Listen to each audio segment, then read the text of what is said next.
푸근한 겨울을 보내다가 너무 추워도 너무 추운 그런 시간을 보내고 있는데 또 잘 이겨내시고 봄을 맞이하면 좋겠습니다. 로마에 있는 사도의 지인들이라는 제목의 말씀입니다.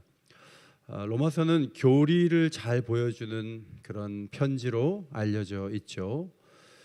논리적이고 조직적인 사람들일수록 로마서에 빠져들고 로마서의 말씀에서 탄성을 지르게 됩니다.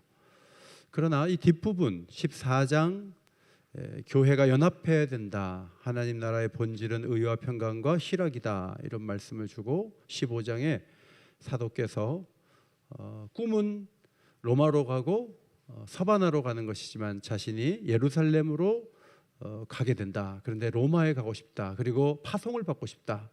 이런 속내를 15장에서 펼치죠. 그리고 16장에 와서 문안 인사를 26명에 하고 또 이 편지를 가져가는 베베 집사를 소개하는 이 글을 읽으면서 이게 남자인지 여자인지 유대인인지 이방인인지 귀족인지 천민인지 이름을 봐서 도저히 알 수 없는 우리로서는 이렇게 길게 이름을 나열한 것에 대해서 조금 로마서의 어떤 가져왔던 그런 긴장과 기쁨 이런 것이 좀 희석되는 오히려 편지를 빨리 끝내고 싶은, 그래서 저도 16장을 그냥 오늘 하루로 끝내버리자 이런 생각을 가졌지만, 그러나 이 이름이 거론된 이 명단 속에 사람 중심적인 사도의 정신과 사랑이 담겨 있다 이런 생각을 하게 돼요. 여러분 직장에서 승진을 하기까지 얼마나 노력을 많이 해야 됩니까? 몇 날 며칠 밤을 새고 집에 들어오지도 않고 가족을 먹여 살리려고 가장들이 그렇게 뛰지만 인심을 잃어가지고 승진해서 집에 왔는데 아내가 비밀번호를 바꿔놨어요. 그러면 직장에서는 승진했는데 가족을 잃어버린 거예요. 목회를 열심히 했는데 애들이 부모를 안 보겠다 그래요. 그럼 잘 산 게 아니에요. 꿈이 서바너에 있고 대단한 일을 한다고 하는 이 바울의 진면목을 볼 수 있는 게 뭐예요? 사람이 눈에 있고 사람이 기억되고 사람을 세워주고 사람이 남는 이 선교 사역. 저는 이 부분에서 바울의 이 아름다운 모습을 소개하기에 충분하다 그런 생각을 갖게 됩니다. 바울은 로마 제국 전체를 생각을 하면서 선교를 했는데 로마는 미국의 주처럼 주로 나누어져 있었습니다. 그래서 먼저 주 수도에다가 교회를 설립하고 그 수도의 도시가 다른 도시를 선교하도록 되어 있는데, 지도를 잠깐 보시면 마게도냐 지역을 위해서는 데살로니가 교회를 세웠고요, 아가야 지역을 위해서는 고린도를 세우고 아시아 지역을 위해서는 에베소라는 곳에 교회를 세워서 이 교회가 전체적으로 선교할 수 있도록 하는데, 여기서 바울은 많은 사람을 만났어요. 로마는 동쪽으로 한참 가야 돼요. 그런데 왕래가 빈번한 도시에 사는 사람들이 여러 가지 이유 때문에 상당수가 교인들이 로마에 가서 사는 거예요. 저도 미국 가면 연락할 교인들이 많아요. 제가 두 곳에서 집회를 한 적이 있는데 갔더니 거기에 옥인교회 식구들이 장로님들이 돼서 저를 반갑게 맞이해 준 걸 보고 깜짝 놀랐어요. 역사가 긴 우리 교회도 온 세계에 성도들이 흩어져 있는데 바울이 목회할 때 만났던 사람들이 로마에 적지 않게 있었다는 것을 알 수 있습니다. 먼저 1절과 2절에 집사 베베를 추천하죠. 지도를 다시 보시면 고린도 동쪽 항구에 갱그레아라는 지역이 있어요. 여기 한 군데, 여기에도 교회가 있는 거예요. 고린도 교회 그러면 전체적으로 이곳저곳의 교회를 다 합해서 얘기를 하는데, 갱그레아 교회에 여집사 베베라는 사람이 있었습니다. 2절에 보면 그가 여러 사람과 나의 보호자가 되었다 그랬어요. 베베는 바울의 보호자가 됐어요. 프로스타시스라는 헬라어는 후원자라는 말이에요. 바울을 여러 가지로 도와주었고 선교 사역하는 사람들을 그냥 두지 않고 강력하게 지원했던 집사님 가운데 한 분이었다 하는 것입니다. 집사라는 헬라어는 디아코노스라는 단어예요. 디아코노스라는 단어는 집사인데 팀 켈러 목사님이 돌아가셨지만 돌아가신 이후에 한국에서 집사를 말하다 이런 책이 나왔어요. 이 책에 보면 집사의 역할이 크게 네 가지다 그렇게 설명을 해줍니다. 첫째로 자비로운 사역, 교회 안팎의 신체적, 경제적 필요를 돕는 사역이라는 것이죠. 노쇠한 이들을 도와주고 한부모 가정을 신방하고 환우들을 보살피고, 이것이 집사님의 사역이라는 것을 기억할 필요가 있어요. 두 번째, 청지기 사역이에요. 교인들이 인색하지 않도록 서로를 독려하면서 하나님 주신 물질을 아름답게 사용하는 것이 집사의 역할이라는 것입니다. 기부의 체계를 마련하고 재정 정립과 또 재정 보고 같은 중요한 일을 우리 교회도 집사님들이 감당하죠. 세 번째는 자산 관리예요. 교회 모든 자산을 잘 수리하고 관리하고 감독하는 일을 집사님들이 하는 거죠. 네 번째는 지원 사역이에요. 실제적인 작업들도 하고 소소한 업무들도 처리하고 뒤처리까지 감당하는 것이 집사님들의 현대교회 역할이다. 그렇게 정리를 해 주었습니다. 베베 집사님이 바울로부터 이 편지 좀 갖다 주죠. 이게 자비 사역입니까? 청지기 사역입니까? 그게 자산관리 사역입니까? 뭐 그렇게 말하면 거기에 해당되는 건 아니지만 소소한 일에 해당되는 어떤 사도의 일을 지원하는 사역으로서 의미를 갖는다. 그렇게 볼 수가 있습니다. 베베가 여러 가지 일들을 하는 사람이에요. 사업가일 가능성이 있다. 물질로 여성이 선교사를 도왔기 때문에 사업가였을 수 있다. 로마에는 왜 가느냐? 사업차 갔겠죠. 그런데 바울이 나중에 그렇게 했듯이 소송 문제에 걸리면 최종 판결이 로마에서 일어나는 거예요. 그래서 소송 문제를 해결하기 위해서 베베가 간다는 소식을 고린도에서 바울이 듣고 가는 길에 이 편지 좀 전달해 달라고 부탁을 했던 것입니다. 이 편지는 베베가 전달했구나. 우리도 우체부가 와서 편지를 전해주잖아요. 그러면 고맙습니다 이렇게 끝나잖아요. 그런데 정말 중요한 소식을 가져왔을 경우에는 매우 중요한 역할을 편지를 전해준 사람이 한 것이 됩니다. 어거스틴은 로마서의 한 구절, 방탕하지 말라는 그 말씀 한 구절을 읽다가 마음의 변화를 받았어요. 그리고 방황의 세월을 끝내고 교회로 돌아왔어요. 정말 이 코로나 시대 교회 안 오신 분들이 말씀 한 구절에 딱 붙들려 가지고 하나님 앞에 올 수 있거든요. 로마서는요, 많은 사람들을 되돌렸고요. 로마서는 교회를 혁명을 일으키는데 가장 강력한 하나님 말씀으로 역할을 다해왔어요. 마틴 루터도 로마서의 말씀의 이 주석, 이 말씀에 붙잡혀 가지고 종교개혁의 놀라운 일들을 이룬 것을 발견하게 돼요. 그런 차원에서 베베의 공헌이 얼마나 귀중한가 하는 것입니다. 연극을 볼 때, 영화를 볼 때 조연들이 잘해줘야 돼요. 주연이 살려면 조연들이 잘해줘야 돼요. 성경에는 위대한 조연들이 많아요. 이름도 빛도 없이 열심히 달려간 조연들이 많아요. 창세기 41장의 술 맡은 관원장을 기억하시죠? 왕이 막 꿈의 몽을 못해서 안절부절 못할 때 제가 합니다 라고 말하지 못하는 것은 자기도 사람인데 그 위대한 소개를 하고 2년 뒤에 나간다는 말을 들었지만 나와가지고 한번, 지금으로 말하면 전화도 한번 안 하고 한번 가서 방문도 안 해본 이 자신의 이 허물을 드러내지 않고서는 요셉을 소개할 수가 없었어요. 그래서 창세기 41장 9절에 처음에 왕에게 얘기할 때 이렇게 얘기해요. 오늘 내 죄를 기억하나이다. 여러분, 자기 잘못을 얘기하면서 뭔가 일하는 것이 어려운 일이에요. 왕 앞에서 그렇게 하는 것은 너는 2년 동안 아무 일도 안 했다는 거야? 이렇게 보면 어떡해요? 그러니까 말을 안 할 수 있는데 안 할 수 없는 상황이라서 오늘 제 죄를 기억하나이다. 이렇게 말하면서 제가 2년 전에 꿈의 몽을 잘한 요셉 때문에 제가 나와가지고 이렇게 복직을 했는데 아직 거기 있을지 모르겠습니다. 연락 좀 해보시죠. 해갖고 요셉이 오게 된 거예요. 그리고 7년 동안의 기근의 문제가 해결됐어요. 그리고 이스라엘이 70여 명이 올라와 가지고 민족이 되는 이집트가 자군과 같은 역할을 하게 됐어요. 이런 변화에서 정말 중요한 역할을 누가 했어요? 술 맡은 관원장이 했어요. 이름도 없어요. 그러나 이 사람의 역할이 얼마나 중요해요. 만약 이 사람이 입을 다물고 있었다면 요셉은 계속 오간에 있는 거예요. 그런데 이 사람으로 인해 요셉이 빛을 보게 된 거예요. 출애굽기 2장에 아기를 떠내려 보낼 수밖에 없는 어려운 상황. 남자애는 무조건 나일강에 던져야 되니까. 그래서 떠내려가는 것을 보는데 그 바구니가 아이를 담은 이 갈대 상자가 어디로 가요? 바로의 딸 공주에게로 가는 거예요.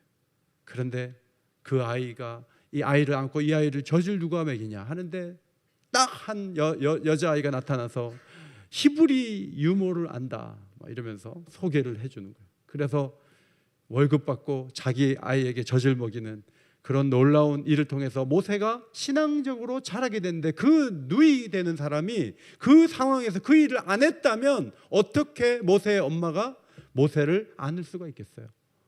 조연들이 뭐 별로 중요하지 않은 것 같지만 그 사람이 없으면 그 일이 안 되는 일들이 너무너무 하나님 나라에는 많은 거죠.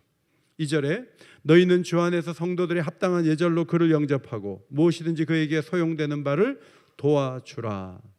자, 자기 일로 가고 편지를 전하기 위해서 가는데 낯선 사람이 왔을 때 모든 교회는 환대하고 합당한 예절로 영접하는 거 너무 중요하지만 사실 교회를 잘 보면 낯선 사람이 오면 잘 대접을 못 받죠.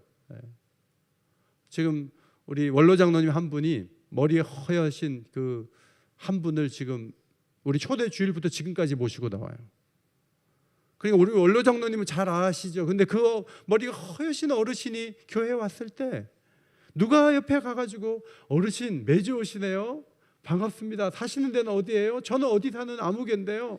이렇게 교회에 오시다가 정말 복음을 듣고 예수님 믿으면 좋겠어요 하고 손이라도 잡아줘서 접근할 수 있는 사람이 교회에 몇 명이나 될까요? 바울은 당부합니다. 성도들의 합당한 예절로 그를 영접하라. 이 중요한 편지를 가지고 가서 이 편지가 교회를 바꾸어 놓을 수 있는 위대한 복음인데 이 복음의 전달자를 소홀히 여기지 마라. 그를 잘 대우해 주라. 그리고 그에게 소용되는 바를 도와주라. 어쩌면 소송에 걸려 있다면 변호사 사무실 알 거 아니에요. 지금으로 말하자면 변호사 사무실도 알려주고 그래서 움직일 수 있도록 도와줌으로 베베로 하여금 늘 선교사를 돕던 사람이지만 로마에 가서 낯선 사람들에게 이 편지 한 통을 전달함으로 많은 사람들의 환대를 받았을 때 베베의 신앙이 얼마나 좋아지게 되었을까. 우리는 그것을 생각하게 되는 거예요. 저는 이 편지를 전달하는 베베를 보면서 사도를 참 잘 만났다. 선교사라고 해서 맨날 도움받으려고만 하지 않고 이렇게 도와주려고 하니까 베베가 얼마나 귀한 사랑을 받았을까. 그런 생각을 하면서 동시에 다윗을 생각했어요. 다윗은 우리아를 요압에게 보낼 때 편지에다가 이 사람을 죽이라고 하는 내용의 글을 보냈어요. 다윗은 훌륭한 사람이지만 그 편지 속에는 이 사람을 제거하라는 내용이 담겨 있었어요. 아무것도 모르고 우리아는 그 편지를 전달함으로 결국 전략적으로 손대지 않고 죽는 방법을 통해서 우리아는 희생이 돼요. 아무리 선한 사람도 이런 악을 행할 수가 있구나. 바울은 자기가 연결된 사람이 축복받고 은혜 가운데 사는데 관심이 있었구나. 그래서 이 편지 전달자가 아름답게 걸어갈 수 있도록 도왔구나. 그것을 보면서 우리와 관계를 맺고 동역하는 이들이 우리로 인해서 더 큰 유익을 얻고 축복을 받는 그런 교회 공동체를 이루어가기를 예수의 이름으로 축원합니다. 오늘 26명의 명단을 좀 보면 유대인도 있고 이방인도 있어요. 우리는 이게 누구의 어느 민족의 이름인지 잘 모르지만 유대인들은 알죠. 그래서 안드로니고, 유니아, 헤로디온, 브리스길라와 아굴라, 이거는 유대인의 이름이에요. 그리고 나머지 사람들은 또 이방인의 이름이에요. 그 다음에 계급이 어떤지 우리는 잘 모르지만 귀족 출신들이 여기에 있는데 이런 것은 묘비나 몇몇 자료들을 봐서 이 사람들이 높은 자리에 있던 사람이다 하는 것을 알게 되는 거죠. 그 다음에 26명 가운데 8명 내지 9명은 여성의 이름이에요. 저희 아이 막내가 예진인데 예진이가 남자 이름이에요, 여자 이름이에요? 그게 약간 여자 이름이죠? 그러니까 그렇게 되면 애매모호하니까 8명에서 9명이 되는 거예요. 놀라운 것은 1세기에 여성들의 교회 참여와 활동이 활발했다는 거예요. 여성들을 묶어두지 않았어요. 여성들이 일을 했고 사도는 기억했고 그가 누군가를 뚜렷하게 적어서 보낼 수 있었다 하는 거죠. 16장에 나타난 몇 가지 명단에 나타난 특징들을 말씀드리고자 합니다.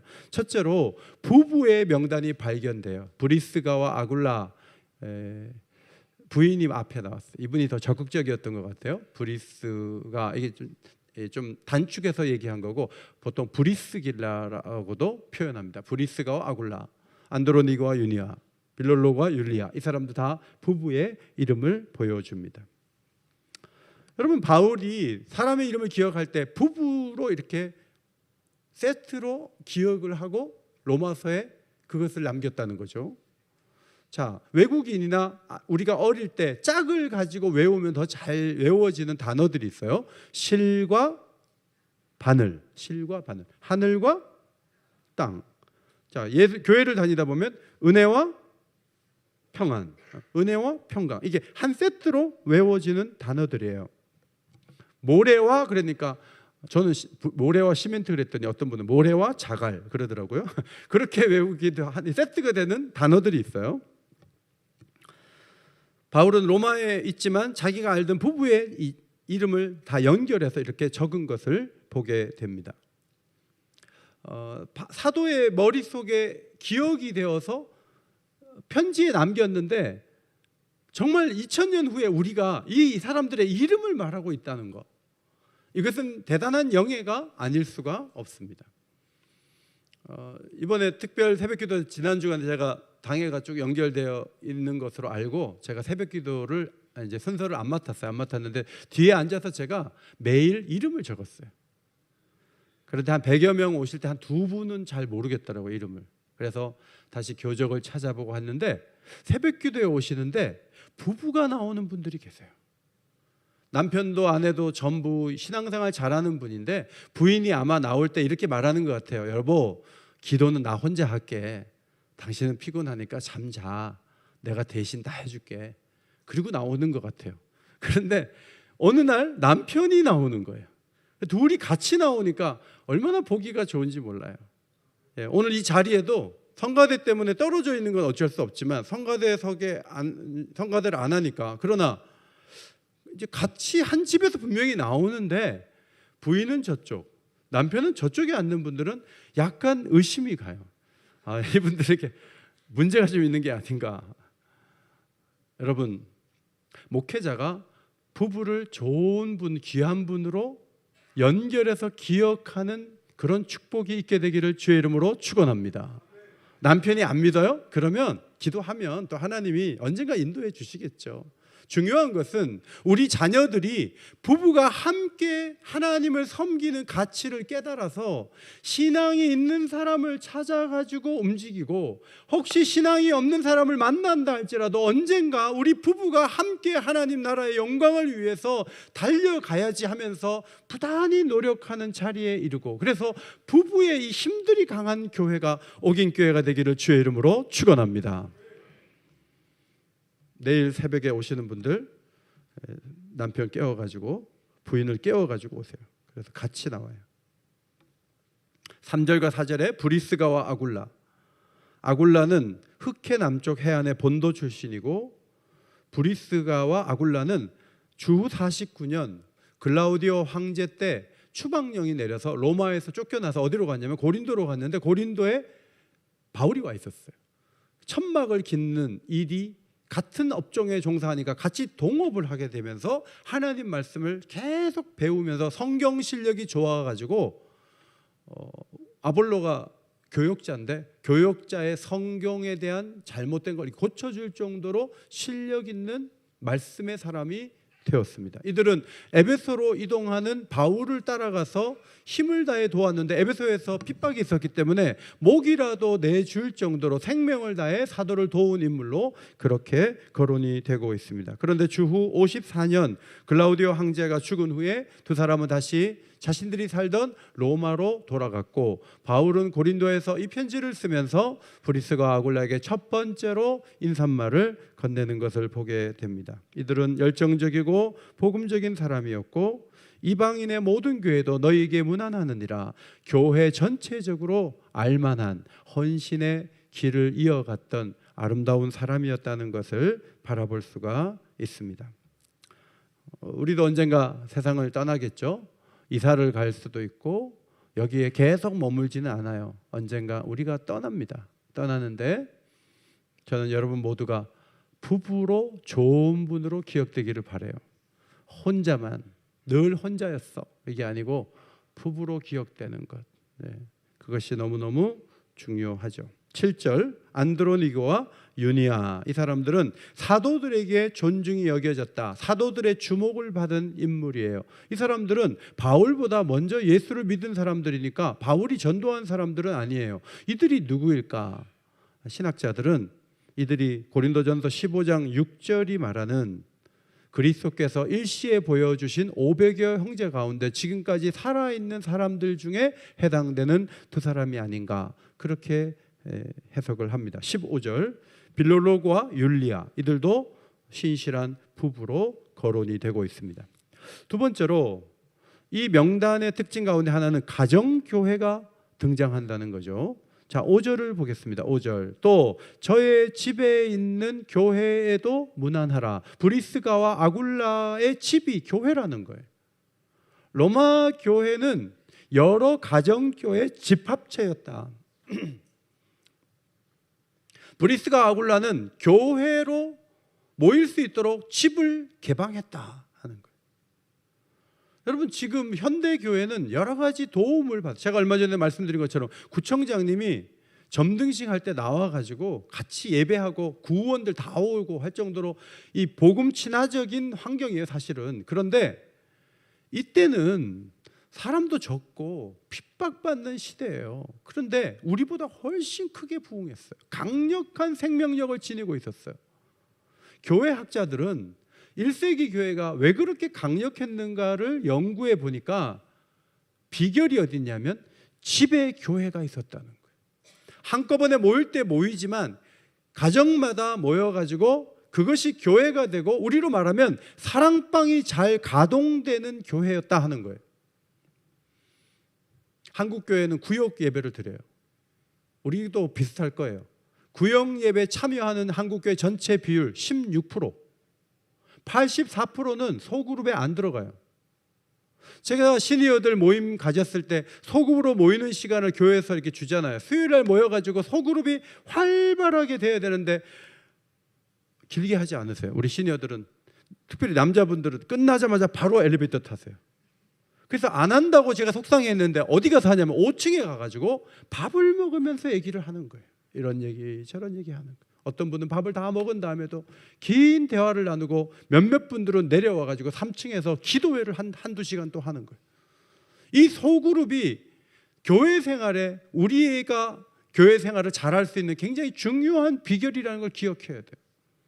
2024년도에 여러 가지 계획이 있으시겠지만 오늘 산부 예배 나오신 우리 성도님들 그저 1시간 예배에 와가지고 내가 교인이다, 내가 예수 믿는 사람이다, 천국 간다 이 정도로 신앙생활 하지 마시고 집을 열고 사람들을 초대하고 나도 남의 집에 가서 예배를 드리고 하면서 가정 안에서 이루어지는 사랑방 가운데 주시는 하나님의 풍성한 1세기의 은혜가 우리 모두에게 있게 되기를 주의 이름으로 축원합니다. 이것이 헌신이고 이것이 변화예요. 그저 내가 하는 삶을 바꾸지 않으려고 하는 것은 온전한 모습이 아니에요. 성경이 그것을 가르치고 있어요. 10절에 아리스토블로의 권속, 11절 나기수의 가족 중 주 안에 있는 자들 전부 가정교회를 말하고 있는 거예요. 14절 아순그리도와 블레곤과 여기에 있는 형제들 이거 다 가정교회를 말해요. 15절 빌로로가 율리와 네레오 올름바 거기에 있는 모든 성도에게 문안하라. 여기도 가정교회를 말해주고 있어요. 보통 톰 라이트라는 학자는 한 가정교회 최소 인원을 5, 6명으로 보고 6명으로 보자. 여기 최소한 5개의 가정교회가 있다. 그러면 가정교회에 해당되는 사람들의 숫자가 30명 정도 된다. 그렇게 해서 추론했을 때 신학자들은 로마 교회가 1000명 정도 모이는 중형 교회가 아니고 로마 교회가 100명 내외일 가능성이 있다. 그렇게 주장하는 분들이 계세요. 그러니까 우리가 로마서를 읽을 때 와, 바울이 아주 큰 교회에다 편지 보냈나 이렇게 생각할지 모르지만 이 16장을 가지고 추론해 볼 때 로마 교회는 우리 교회보다 훨씬 적은 100여 명의 교회이고 그중에 약 30% 정도 해당되는 27명, 26명의 명단을 여기에 공개한 것일 수 있다 하는 거죠. 이 교회는 이주민 공동체로서의 성격을 갖고 있고 상당수는 토박이가 아니에요. 다 이사 온 사람들이에요. 그래서 이 교회는 생명력이 넘치는 어떤 사랑방이 잘 되어 있는 교회의 모습을 갖고 있지만 또 한편으로는 유대인들은 유대인끼리 모이고 이방인들은 이방끼리 모여서 자기의 어떤 관습과 주장을 내려놓지 않은 채 부딪힐 수 있는 분열의 위험성을 가진 공동체인데 그것을 아는 바울이 이 가정교회를 얘기할 때 각각을 어느 정도 균형을 맞춰서 언급하면서 각각이 잘해라 하는 것이 아니라 주요 메시지는 각각은 따로 모이고 있고 잘 되고 있지만 이 두 사랑방이 이 두 교회가 연결될 때 더 강력한 교회가 될 수 있다는 기대가 이 명단 속에 들어있다. 그렇게 볼 수가 있습니다. 소그룹도 잘 되고 또 이 교회가 예루살렘과 연결되고 로마가 서바나까지 연결되는 그런 큰 그림의 교회를 바울은 마음에 그리면서 이 명단을 적었을 것입니다. 자, 에베소서 2장 21절로 22절 앞에 보시고 함께 읽겠습니다. 시작. 그의 안에서 건물마다 서로 연결하여 주 안에서 성전이 되어가고 너희도 성령 안에서 하나님이 거하실 처소가 되기 위하여 그리스도 예수 안에서 함께 지어져 가느니라. 건물을 지었는데 벽 하나만 우뚝 서 있으면 그게 무슨 소용이 있겠어요? 건물이 서로 연결돼야 돼요. 2층과 3층이 연결돼야 돼요. 다 막아놓으면 얼마나 불편해요. 코로나 시절에 서울대병원에 가면 그냥 엘리베이터를 못 쓰게 해가지고 한쪽으로 몰아서 들어가게 하려고 얼마나 병원이 불편한지 몰라요. 그런데 이제는 다 풀어주니까 층마다 쓰고 층마다 연결되니까 얼마나 편해요. 교회도 그래요. 우리가 자교교회하고 연결되면 더 강력할 수가 있는 거예요. 그저 오긴교회만 그러지 마시고 경복교회도 한번 가봐요. 얼마나 멋있는지 알아요? 우리 교회 멤버들하고 몇 명이 그 경복교회 처음에 시작할 때 거기 갔대요. 그래가지고 세워진 교회예요. 제가 얼마 전에 성산교회라는 교회를 갔는데 그 교회 멤버들도 다 우리 교회 출신들이 가갖고 세웠다 그러더라고요. 옛날에 분열이 많았나 봐요. 그런데 그것이 하나의 또 교회가 돼갖고 세워지는데 여러 가지 교회들과 연결되는 게 너무 귀중한 거예요. 교회와 구청연합, 교회와 경찰서 사역의 연합, 이런 지역 모임이 있어요. 목사님들 잘 안 나와요. 제가 감리교 목사님들 만나보면 제게 없는 좋은 관점이 있어요. 여러분들하고 이렇게 교제를 하면서 제 마음이 더 부유하게 돼요. 그저 우리끼리만 그것은 좋은 모습은 아니에요. 지역 사회와 연결되고 다른 교회와 연결되고 교단의 방향성을 이해하고 협력하고 바울이 꿈꾸는 것은 예루살렘과 로마와 서바나가 연결되는 거예요. 그리고 이 서쪽에 살던 사람들이 동쪽에 가 있잖아요. 그들과 또 연결해서 사랑을 나누고 이야기를 하고 가서 또 만나서 반갑게 허깅하고 이것이 교회를 보는 아름다운 모습이에요. 가장 아름다운 찬양대는 어떤 찬양대예요? 우리 교회 찬양대가 여럿 있는데 가장 아름다운 찬양대는 연합 찬양대예요. 연합할 때 아름다운 거예요. 연합을 깨는 모든 것들은 성령으로부터 나온 게 아니에요. 연합하고 하나 되고 뭉치고 새로워지는 이런 꿈을 볼 수 있어요. 세 번째, 특징 있는 헌신의 기억을 하면서 놀라운 수식어를 붙이죠. 에베네도라는 사람은 아시아에서 처음 익은 열매다 그랬어요. 자, 그냥 이렇게 표현했을 뿐이에요. 그런데 바울이 처음 익은 열매를 어디다 썼냐면 고린도전서 15장에 쓰면서 예수님이 부활의 첫 열매라 그랬어요. 그리고 우리는 그 다음 열매라고 표현해요. 에베네도에게 처음 익은 열매라고 말하는 것은 로마에 많은 열매를 맺기를 원하는 마음으로 이 글을 썼을 것이다. 그렇게 해석할 수가 있어요. 6절에 마리아는 많이 수고한 자예요. 따라합시다. 많이 수고한 자. 많이 수고했어요. 수고한 자가 아니고 많이 수고한 사람이에요. 많이 수고한 게 뭘까? 학자들 가운데는 골로새서 4장 12절을 보면서 너희를 위하여 애써 기도하여, 아마도 로마 교회 안에서 기도를 많이 한 사람이 아닐까, 그렇게 추론하는 학자들이 있어요. 저도 우리 교회에 여러 헌신이 있지만 정말 고마운 헌신은 기도의 헌신이에요. 제일 많이 나온 날 권사님 31분이 나오셨어요. 시무 권사님들 31분. 못 나올 분도 거기 나와서 같이 기도하는 거예요. 정말 감격스러운 얘기는 뭐냐 하면 은평구에서 출발하는 첫 차에 장로님도 타고 권사님도 타가지고 운전기사가 무슨 동호회가 아침마다 열리나, 어떻게 저기 뭐 얘기가 통하는 사람들이 계속 타가지고 같이 막 얘기할 거 아니에요, 차 안에서. 그러면 운전기사가 아침마다 모이는 동호회는 도대체 어느 동호회인가 궁금해할 거 아니에요. 주님은 그 동호회가 어떤 성격을 갖고 있는지 너무 잘 아시죠. 기도에 헌신하는 것, 뭐 많은 일을 하는 것도 좋지만 우선 기도하려고 애쓰는 모습, 주님이 바라는 모습이고, 우리 공동체 또한 그런 분들의 기도의 섬김을 통해서 여기까지 왔다, 그런 생각을 하게 됩니다. 12절 두루베네와 두루보사 주 안에서 수고했다고 했고요. 버시는 많이 수고하고 또 사랑한다 그랬어요. 말을 한마디 덧붙여주는 거예요. 누군가 여러분에 대해서 설명할 때 교회를 사랑하는 이렇게 한마디만 하지 아니하고 거기에다가 수식어를 하나 더 붙이는 것이, 글로는 몇 자가 더 붙는 거지만 그의 삶이 얼마나 집중해서 얼마나 최선을 다해서 교회를 섬겼는가를 보여주는 단어가 한 단어에 불과하지만 그거는 가치 있고 소중한 것이다, 그렇게 볼 수가 있어요. 8절과 9절 동역자 세 사람, 개인적으로 알고 있는 사람 세 사람을 언급하고 13절에 루포, 주 안에서 택하심을 입은 자, 그 어머니는 곧 내 어머니니라, 이런 말을 하죠. 자, 루포라는 단어가 복음서에 나와요. 마가복음 15장 21절. 또 마침 알렉산더와 루포의 아버지인 구레네 사람 시몬이 예수님 억지로 예수님 십자가를 지게 해갖고 루포의 아버지가 시몬이 십자가를 져요. 그런데 사도행전을 보면 안디옥의 교사 가운데 시므온이 나와요. 시몬, 시므온 동일 인물로 볼 때 거기 안디옥에서 1년 동안, 약 1년 동안 사도 바울을 루포의 어머니 곧 시므온의 부인이 열심히 도와줬어요. 근데 그 나이가 좀 든 사람인가 봐요. 그래서 바울이 그 어머니는 곧 내 어머니라. 저도 어머니는 천국 가셨지만 우리 교회 저희 어머니 같은 분들이 많이 계시죠. 내 어머니 같아. 그분들의 기도와 사랑, 그분들의 섬김, 너무 고마운 거죠.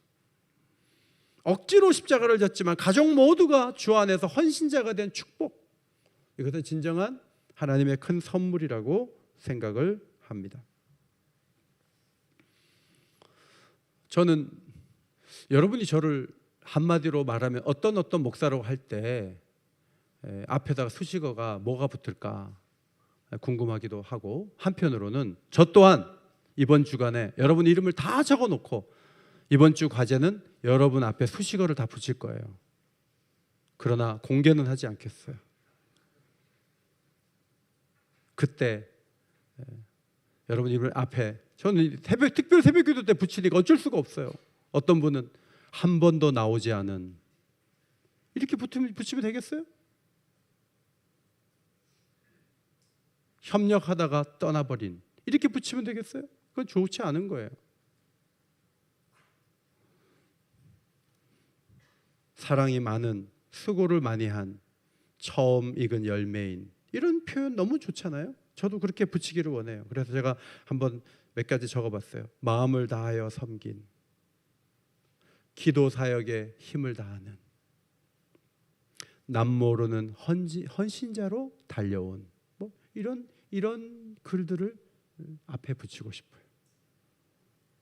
누군가 기억할 때 목사님이 나를 어떻게 기억하고 한 줄 쓰든지 난 관계없어요.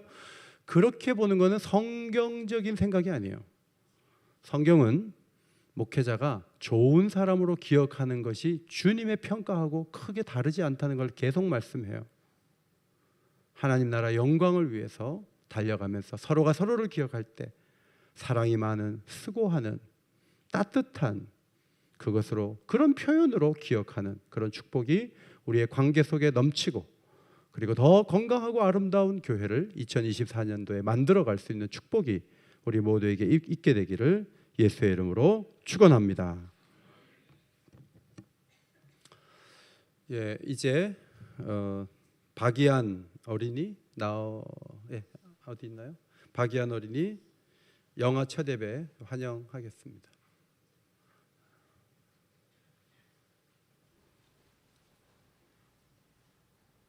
박찬준, 최현정 엄마, 이소영 권사님도 나오시죠. 뭐 어디 계신가요? 나오세요. 같이 나오세요.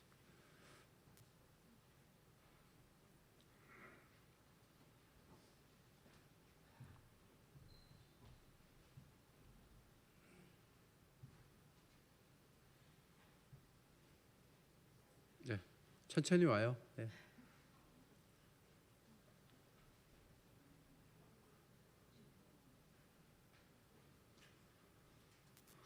예, 올라오세요. 위로 오세요.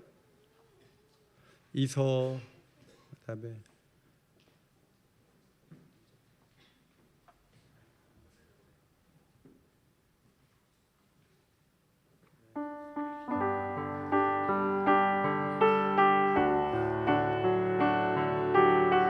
너는 시냇가에 심은 나무라. 너는 시냇가에 심은 나무라.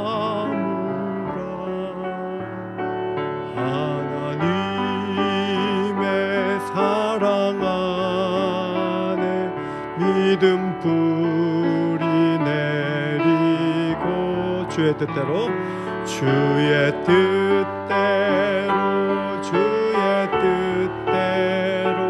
항상 살리라. 기도하겠습니다. 하나님, 우리 이한이가 오늘 교회에 와서 첫 예배를 드렸습니다.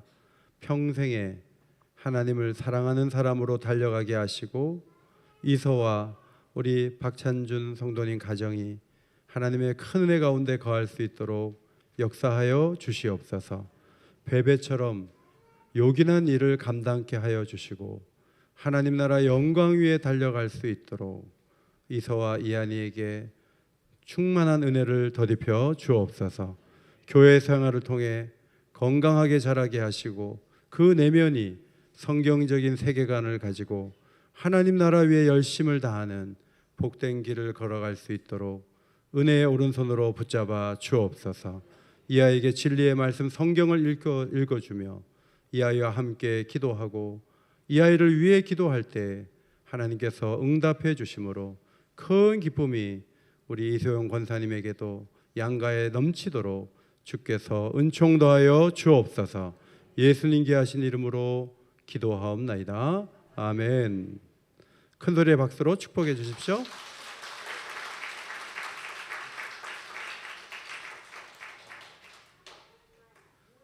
네, 선물.